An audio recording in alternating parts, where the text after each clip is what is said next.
പ്രിയ കൂട്ടുകാരെ, ഇന്നത്തെ നമ്മുടെ വായന ഇവിടെ ആരംഭിക്കുകയാണ്. നമുക്ക് ശ്രദ്ധയോടുകൂടി ഇത് ശ്രമിക്കാം. ഞങ്ങൾ മണിക്കൂറുകളോളം നടന്നു. നടക്കുമ്പോൾ സ്വർഗസ്നായ പിതാവിനെ സ്തുതിച്ചു. ഹൃദയങ്ങളിൽ പിതാവിൻ്റെ സ്നേഹം നിറഞ്ഞതിനാൽ ശിഷ്യന്മാരുടെ സ്വരത്തിൽ സന്തോഷത്തിൻ്റെ അലകൾ തുടിക്കുന്നത് ഞാൻ അനുഭവിച്ചു. എൻ്റെ അരികിലൂടെ നടക്കുമ്പോൾ പത്രോസ് പറഞ്ഞു, കർത്താവേ, സിനഗോഗിലെ സംഭവം എത്ര ഭയങ്കരം! ആളുകൾ വളരെയധികം രോഷാകുലരായിരുന്നു. അതെ പത്രോസ്, അതെ, ഞാൻ പറഞ്ഞു. എന്നാൽ പലപ്പോഴും അങ്ങനെയാണ് സംഭവിക്കുന്നത്. സത്യം പറയപ്പെടുമ്പോൾ പലപ്പോഴും അത് നിരസിക്കപ്പെടുകയും ക്രോധത്തിൻ്റെ ഭാഷയിൽ മറുപടി ലഭിക്കുകയും ചെയ്യും. കർത്താവെ, അങ്ങ് എന്താണ് പറയുന്നത്? അത് എവിടെയാണ് പറയുന്നത് എന്നത് കൂടുതൽ സൂക്ഷിക്കേണ്ടിയിരിക്കുന്നു. പത്രോസ്, ഞാൻ ഇവിടെയായിരിക്കുന്നത് സത്യത്തെ പ്രഘോഷിക്കുവാനാണ്, തിന്മയ്ക്കെതിരെ നിലകൊള്ളുവാനാണ്. മാത്രമല്ല, ദൈവസ്നേഹം എല്ലാവർക്കും ഗോചരമാക്കുവാനുമാണ്. ഞാൻ ഇവിടെയായിരിക്കുന്നത് വഴി കാട്ടുവാനാണ്. വഴി കാട്ടുന്നത് ചിലർക്ക് ബുദ്ധിമുട്ട് ഉണ്ടാക്കിയേക്കാം, എന്നാൽ അത് കൂടുതൽ ആളുകളെ രക്ഷിക്കും. പത്രോസ് കുറേ നേരം ഒന്നും മിണ്ടിയില്ല. പിന്നെ ഇങ്ങനെ പറഞ്ഞു, അങ്ങനെയാണ് നാം ചെയ്യേണ്ടതെങ്കിൽ ആ വഴികളിലൊക്കെയും അങ്ങയോടൊപ്പം ഞാനും ഉണ്ടായിരിക്കും. നീ ഉണ്ടായിരിക്കും, എനിക്കതറിയാം സ്നേഹിത. എന്നാൽ നിന്റെ മാനുഷിക പ്രവൃത്തിക്കനുസൃതമായി നീ ചിലപ്പോഴൊക്കെ ദുർബലനാവുകയും എന്നാൽ അപ്പോഴൊക്കെ നീ എന്നിൽ ശക്തി തേടുകയും അങ്ങനെ വിശ്വാസത്തിൻ്റെ ഉറച്ച പാറയായി തീരുകയും ചെയ്യും എന്നതും ഞാൻ അറിയുന്നുണ്ട്. ഞാൻ പറഞ്ഞു. അസ്വസ്ഥനായി കാണപ്പെട്ട പത്രോസ് പറഞ്ഞു, എൻ്റെ കർത്താവെ, ഞാൻ ഒരിക്കലും അങ്ങ് ഉപേക്ഷിക്കുകയില്ല. പത്രോസെ, നിന്റെ എല്ലാ പ്രവൃത്തികളിലും ഞാൻ നിന്നെ സ്നേഹിക്കുന്നു. എല്ലാ കാര്യങ്ങളിലും ഞാൻ നിന്നോടുകൂടെ ഉണ്ടായിരിക്കുകയും ചെയ്യും. നിന്റെ ദൗർബല്യത്തിൻ്റെ നിമിഷങ്ങളിൽ പോലും. അവനെ നോക്കി പുഞ്ചിരിച്ചുകൊണ്ട് ഞാൻ പറഞ്ഞു. അപ്പോഴും നടക്കുകയായിരുന്നു ഞങ്ങൾ. ഉച്ചകഴിഞ്ഞ് ഏറെ നേരമായിരുന്നു. അപ്പോൾ യൂദാസ് സ്കറിയാത്തയല്ല എൻ്റെ അരികിലേക്ക് വന്നിട്ട് ചോദിച്ചു, കർത്താവെ, കഴിഞ്ഞ മാസങ്ങളിലൊക്കെയും നമ്മൾ ഒരുപാട് കാര്യങ്ങൾ ചെയ്തു. ഇനി അല്പം വിശ്രമിച്ചുകൂടെ? പഠിപ്പിക്കുകയും സൗഖ്യമേകുകയും ചെയ്യാത്തപ്പോഴൊക്കെ അങ്ങ് ഞങ്ങളോടൊപ്പം പട്ടണങ്ങളിൽ നിന്ന് പട്ടണങ്ങളിലേക്ക് സഞ്ചരിക്കുന്നു. അങ്ങേക്ക് ക്ഷീണം തോന്നുന്നില്ലേ?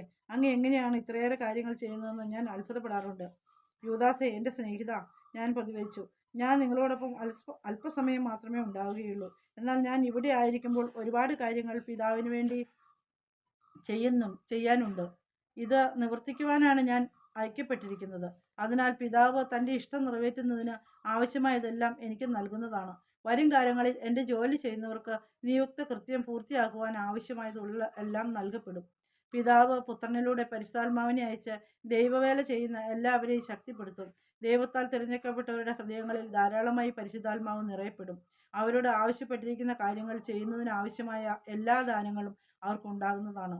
പരിശുദ്ധാത്മാവാണോ അങ്ങിൽ നിറഞ്ഞിരിക്കുന്നത് ഗുരു? യൂദാസ് ചോദിച്ചു.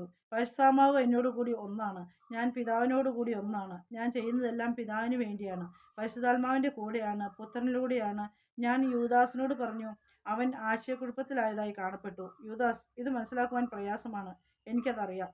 എന്നാൽ ഞാനും പിതാവും പരിശുദ്ധാത്മാവോട് കൂടി ഒന്നാണ്. ആത്മാവ് ചെയ്യുന്നതും ചെയ്യുവാനിരിക്കുന്നതുമായ എല്ലാ കാര്യങ്ങളും പിതാവിൽ നിന്നും അവിടുത്തെ ഏകപുത്രനായി എന്നിൽ നിന്നും പുറപ്പെടുന്നവയാണ്. ഇത് അറിഞ്ഞിരിക്കണം.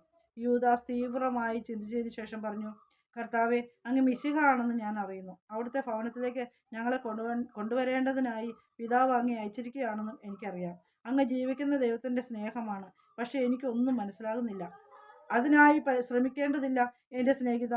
ആ വിശ്വാസം നിന്റെ ഹൃദയത്തിൽ ഉണ്ടായിരിക്കട്ടെ. എന്നിൽ വിശ്വസിക്കുകയും ചെയ്യുക. അവനെ തോളോട് ചേർത്ത് പിടിച്ചുകൊണ്ട് ഞാൻ പറഞ്ഞു. അവൻ്റെ വിശ്വാസം ദർശിച്ച് എൻ്റെ ഹൃദയം ആനന്ദഭരിതമായി തീർന്നു.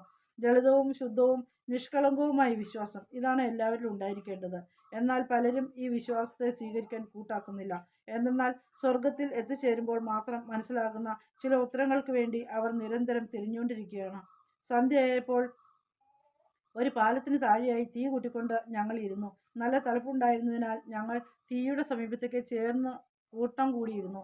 അത്താഴത്തിനായി കുറച്ച് അപ്പവും പിന്നെ വെള്ളം ചേർത്ത് വീഞ്ഞും തയ്യാറാക്കുകയായിരുന്നു മത്തായി. അപ്രകാരം ചെയ്യുമ്പോൾ അവൻ പിതാവിനോട് പ്രാർത്ഥിച്ചുകൊണ്ടിരുന്നു. യഹോവ, എൻ്റെ കർത്താവേ, എൻ്റെ ദൈവമേ, അങ്ങ് ദാനമായി നൽകുന്ന ഈ ഭക്ഷണത്തിലൂടെ, ഇത് ഭക്ഷിക്കുന്നതിലൂടെ ഞങ്ങളുടെ ഹൃദയങ്ങളെ ദൈവസ്നേഹം കൊണ്ട് നിറയ്ക്കണമേ. ആ നിമിഷം ഞാൻ എൻ്റെ സ്നേഹിതരുമായി അവസാനമായി പങ്കുവയ്ക്കാനിരിക്കുന്ന അത്താഴത്തെ ഓർമ്മിച്ചു. പിന്നെ ലോകം മുഴുവനിലുമുള്ള എല്ലാ ദൈവാലയങ്ങളിലും മനുഷ്യഹൃദയങ്ങളിലും ഇടപെടാതെ അർപ്പിക്കപ്പെടുന്ന ശാശ്വത ബലിയെയും ഞാൻ ദർശിച്ചു. മത്തായി, നമുക്കെല്ലാവർക്കുമായി അപ്പം പങ്കുവച്ചതിന് ശേഷം നീ എൻ്റെ അടുത്ത് വന്നിരിക്കൂ, ഞാൻ സാവധാനത്തിൽ പറഞ്ഞു. അവൻ എൻ്റെ അരികിൽ ഇരുന്നു. ഞങ്ങൾ എല്ലാവരും ചേർന്നുകൊണ്ട് ദാനമായി തന്ന ഭക്ഷണത്തെ പ്രതി പിതാവിന് നന്ദി പറഞ്ഞു. ഭക്ഷണം കഴിച്ചുകൊണ്ടിരിക്കുമ്പോൾ ഞാൻ മത്തായിയോട് പറഞ്ഞു, ഇന്നീ രാത്രിയിൽ നീ തയ്യാറാക്കിയ അപ്പവും വെള്ളവും വീഞ്ഞും അതോടൊപ്പം നീയും വരാനിരിക്കുന്ന കാര്യങ്ങളെക്കുറിച്ച് എനിക്കൊരു ദർശനമായി ഭവിച്ചു. മത്തായി സംഭ്രമിച്ചു പോയി. അതുകൊണ്ട് ഞാൻ പറഞ്ഞു, സംഭ്രമിക്കാതിരിക്കൂ സ്നേഹിത, നമുക്ക് ഒരുമിച്ച് പിതാവിനോട് പ്രാർത്ഥിക്കാം. ഭക്ഷണം കഴിച്ചതിന് ശേഷം സ്വരമുയർത്തി ഞങ്ങൾ പിതാവിനെ സ്തുതിച്ചു. ഒരാൾ ഒഴിച്ച് ബാക്കി എൻ്റെ എല്ലാ ശിഷ്യന്മാരുടെയും ഹൃദയങ്ങളിൽ സ്നേഹം നിറഞ്ഞിരിക്കുന്നത് ഞാൻ കണ്ടു. ആ ഒരാളുടെ ഹൃദയത്തിലാകട്ടെ നിറയെ ആശയക്കുഴപ്പങ്ങളായിരുന്നു.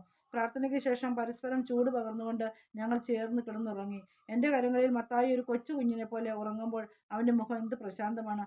കൺമുമ്പിൽ ഈ ദർശനവുമായി ഞാൻ ഉറക്കത്തിലേക്ക് വഴുതി വീണു.